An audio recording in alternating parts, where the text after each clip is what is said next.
السلام عليكم ورحمة الله وبركاته. اهلا معكم عبد الرحمن. حظكم حلو ان الحلقة بتاعت النهاردة نزلت، وبمناسبة ان الليلة دي ليلة العيد، كل سنة وانتم طيبين، وبكرة ان شاء الله بعد صلاة العيد اشوفكم على خير.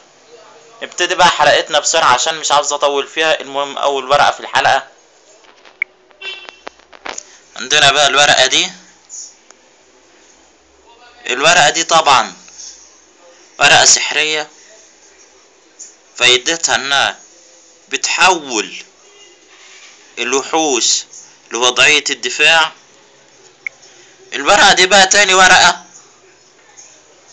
فالورقة دي بقى طبعا ورقة سحرية برضو، فايدتها ان بتخليك يعني تختار الوحش وتختار له انت قوته، يعني نقاطه الهجومية والدفاعية من عندك، في مقابل انك تستعيد النقاط فحسب الوضعية اللي الوحش فيها.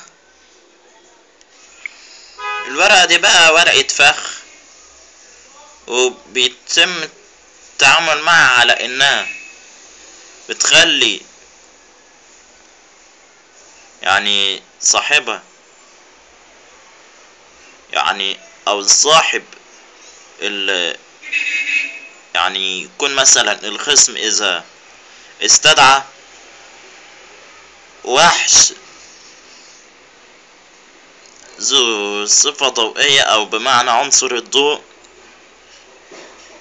فديا بتقوم بجعله يرميه الى المقبرة على طول مباشرة.